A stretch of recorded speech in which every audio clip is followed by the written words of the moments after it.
আসসালামু আলাইকুম। আশা করি সকলেই ভালো আছেন। প্রিয় চাকরি প্রত্যাশী ভাই বোনেরা, জেলা প্রশাসকের কার্যালয় চাঁদপুরে নিয়োগ সার্কুলার প্রকাশ করা হয়েছে। তো একেবারে নতুন একটা নিয়োগ সার্কুলার, জেলা প্রশাসকের নিয়োগ সার্কুলার। তো আপনারা এই সার্কুলারটা দেখতে পারেন। এখানে বিস্তারিত আলোচনা করা হবে। এখানে পদের নাম রয়েছে, পদের সংখ্যা, বেতন স্কেল, শিক্ষাগত যোগ্যতা, কিভাবে আবেদন করবেন, সকল কিছুই রয়েছে নিয়োগ সার্কুলার সম্পর্কে।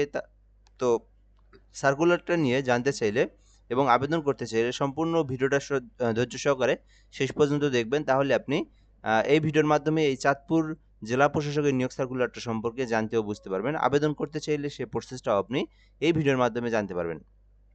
আরেকটা বিষয় হচ্ছে, যারা আমাদের চ্যানেলে নতুন আছেন অবশ্যই চ্যানেলটিতে সাবস্ক্রাইব করে রাখবেন। আমরা কিন্তু বাংলাদেশের সকল সরকারি নিয়োগ সার্কুলারগুলো আপলোড দিয়ে থাকি। তো আপনি একজন চাকরি প্রত্যাশী হয়ে থাকলে অবশ্যই চ্যানেলটিতে সাবস্ক্রাইব করে আমাদের সঙ্গে যুক্ত থাকবেন। তো এখানে বলা আছে ২০১৫ সালে জাতীয় বেতন স্কেল প্রদত্ত বেতন ভাতা সম্পূর্ণ ও অস্থায়ীভাবে জনবল নিয়োগের নিমিত্তে নিম্নোক্ত শর্তে অনলাইনে Chandpur Teletalk dot com BD অনলাইনে প্রবেশ করে আপনাকে আবেদন করতে হবে এবং অবশ্যই বাংলাদেশের স্থায়ী নাগরিক ও চাঁদপুর জেলার স্থায়ী বাসিন্দা হতে হবে। তো এই বেসিক বিষয়টা আমি আপনাদেরকে সংক্ষিপ্তভাবে বলি এখানে কি বলা রয়েছে। মূলত এটা একটা ডিসি অফিসের নিয়োগ সার্কুলার, যেটা চাঁদপুর জেলার। তো এই জেলা পর্যায়ের সার্কুলারগুলো কিন্তু বাইরের জেলার কেউ আবেদন করতে পারে না। যে জেলার সার্কুলার শুধুমাত্র সেই জেলার প্রার্থীরাই আবেদন করতে পারে। যারা চাঁদপুর জেলা থেকে ভিডিওটা দেখছেন, আপনারা শুধুমাত্র আবেদন করতে পারবেন। আপনাদের জেলার বাইরে আর কেউ আবেদন করতে পারবে না। আর ছেলে-মেয়ে উভয়ে আবেদন করতে পারবে। আবেদন করতে চাইলে অনলাইনের মাধ্যমে ফর্ম পূরণ করে আপনাকে অ্যাপ্লিকেশন করতে হবে। তো ১ নম্বর পদের নাম কম্পিউটার অফিস সহকারী কাম কম্পিউটার মুদ্রাক্ষরিক, যেখানে ৬ টি পদ রয়েছে ১৬ গ্রেডের। শিক্ষাগত যোগ্যতা সবগুলো পদের জন্য একই, শুধু এখানে পদের নাম ভিন্ন। তো অফিস সহকারী কাম কম্পিউটার মুদ্রাক্ষরিকে আবেদন করতে চাইলে করতে পারেন। এটা হচ্ছে ১৬ গ্রেড। এরপর হিসাব সহকারী ৬ টি পদ রয়েছে, যেখানে ১৬ গ্রেড এবং ব্রেঞ্চ সহকারী ১ টি পদ রয়েছে, এটিও কিন্তু ১৬ গ্রেড। তো এই যে কম্পিউটার অপারেটর মুদ্রাক্ষরিক এবং হিসাব সহকারী এবং ব্রেঞ্চ সহকারী সবগুলোই কিন্তু ১৬ গ্রেডের এবং সবগুলোর জন্য শিক্ষাগত যোগ্যতা চাওয়া হয়েছে কোনো স্বীকৃতি বোর্ড হইতে উচ্চ মাধ্যমিক সার্টিফিকেট বা সমমান পরীক্ষায় উত্তীর্ণ। অর্থাৎ যারা এইচএসসি পাস করেছেন, অর্থাৎ শুধুমাত্র ইন্টার পাস করেছেন, তারাই কিন্তু আবেদন করতে পারবেন ১। দ্বিতীয়ত কম্পিউটার চালানোর দক্ষতা থাকতে হবে। আচ্ছা, কেমন দক্ষতা?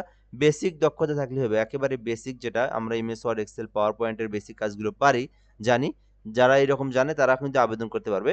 যেমন word processing, spreadsheet, presentation, basic computer, ঠিক আছে? এইটার দক্ষতা থাকলে আবেদন করতে পারবেন। কম্পিউটার মুদ্রাক্ষরিকের টাইপের গতি থাকতে হবে। তো টাইপ কিন্তু একেবারে বেসিক ২০ শব্দ কোনো বিষয়ই না এটা। তো যাদের এই এক্সপেরিয়েন্সটুকু আছে এবং যাদের এইচএসসি পাস রয়েছে তারা কিন্তু এটাতে আবেদন করতে পারবে এবং অবশ্যই চাঁদপুর জেলার স্থায়ী বাসিন্দা হতে হবে। ওকে, পরবর্তী স্টেপগুলো দেখবো। আবেদনের জন্য ৩২ বছর পর্যন্ত আপনারা আবেদন করতে পারবেন।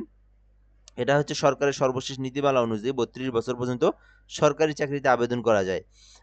আর আবেদনটা আপনারা কিভাবে করবেন? যারা নিজেরা আবেদন করবেন, নিজেদের ল্যাপটপ অথবা কম্পিউটার পিসি রয়েছে, সো নিজেরা চাইলে আবেদন করতে পারেন। আবেদনের জন্য dc@চাঁদপুর-টেলিটক.com লিখে সার্চ করতে হবে। আমি আপনাদেরকে জুম করে দেখাচ্ছি এখান থেকে। তো আপনারা গুগল অথবা ক্রোম ব্রাউজারে আসবেন। আসার পরে লিখবেন DC Chandpur Teletalk dot com BD লিখে সার্চ করবেন। অ্যাপ্লাই নাও অপশন পাবেন। ওখান থেকে আপনি আপনার সকল তথ্য পূরণ করে আবেদনটা করতে পারবেন। আর এই আবেদনটা কিন্তু শুরু হয়েছে ৩ তারিখে, অর্থাৎ এই মার্চ মাসের ৩ তারিখে, যেটা কিন্তু চলমান থাকবে একদম ৩ তারিখ ৪ মাস ২০২৬, যেটা কিন্তু এপ্রিল মাসের ৪ তারিখ পর্যন্ত ৩ তারিখ পর্যন্ত চলবে। অর্থাৎ মার্চ মাসের আবেদনটা শুরু হয়েছে ৩ তারিখে, এপ্রিল মাসের ৩ তারিখে আবেদন শুরু হবে। আপনারা পুরো মার্চ মাস আবেদন করতে পারবেন এবং এপ্রিলের ২ দিন ৩ দিন সময় রয়েছে, সেই দিন পর্যন্ত আপনারা আবেদন করতে পারবেন। আর আবেদনের জন্য অবশ্যই আপনাদেরকে এখানে ৩০০/৩০০ পিক্সেল একটা, অর্থাৎ আপনার পার্সোনাল তথ্য পূরণ করবেন, এডুকেশনাল কোয়ালিফিকেশন গুলো পূরণ করবেন। দেন একটা ছবি ৩০০/৩০০ পিক্সেলের সাইজ অনুযায়ী কেটে নিয়ে আবেদনের জন্য আপলোড করতে হবে ছবির জায়গায়, এবং স্বাক্ষরের জায়গায় ৩০০/৮০ পিক্সেলের একটা স্বাক্ষর আপলোড করে আপনাকে সাবমিটটা পূরণ করতে হবে, সাবমিট করতে হবে। সাবমিট করার পর অ্যাপ্লিকেশন কপি ডাউনলোড করতে হবে। দেন আপনাকে এখান থেকে টাকা পেমেন্ট ফি দিতে হবে। তো যারা নিজেরা আবেদন করে নিজেরাই ফি জমা দিবেন, কত টাকা ফি জমা দিবেন এই বিষয়টা আমি আপনাদেরকে দেখাচ্ছি। তো আবেদনের জন্য সরকারের সর্বশেষ আ আ আবেদনের জন্য সরকারি চাকরির যে গ্রেড, সেই গ্রেড অনুযায়ী ১৬ তম চাকরির গ্রেডের সরকারি ফি হচ্ছে ৳১১২। তো নিজেরা যদি পেমেন্ট করেন আপনারা ৳১২০ রিচার্জ দিবেন। ২ টা এসএমএস আছে তো, যার কারণে ৳১২০ রিচার্জ দিয়ে আপনারা ফি জমা দিবেন।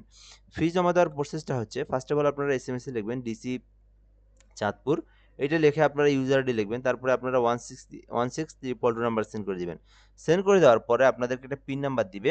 তো তো আপনারা আবার কি করবেন, ডিসি চাঁদপুর লিখবেন, লিখে আপনারা ইয়েস লিখবেন, লেখার পরে পিন নাম্বার লিখে 163 নাম্বার সেন্ড করে দিলেই আপনার পেমেন্টটা সাকসেসফুলি হয়ে যাবে। আপনি চাইলে আমাদের মাধ্যমে আবেদন করে নিতে পারেন এই চাকরির আবেদন। এই নাম্বারে হোয়াটসঅ্যাপে এসএমএস করবেন, একদম ঘরে বসে নির্ভুলভাবে অ্যাপ্লিকেশন করে নিতে পারবেন। এছাড়াও যে কোনো অ্যাপ্লিকেশনের জন্য আপনারা এই নাম্বারে হোয়াটসঅ্যাপে এসএমএস করতে পারেন। আমরা অ্যাপ্লিকেশন করে আপনাকে সঙ্গে সঙ্গে অ্যাপ্লিকেশন কপির যে পিডিএফটা সেটা কিন্তু পাঠিয়ে দিবে। তো এই ছিল মূলত আজকের বিষয়। যারা এই সার্কুলারে আবেদন করবেন, চাঁদপুর জেলার স্থায়ী বাসিন্দা রয়েছে, আবেদনটা করতে পারেন। নিজ জেলা চাকরি, নিজ জেলায় পরীক্ষা, নিজ জেলায় কর্মস্থল।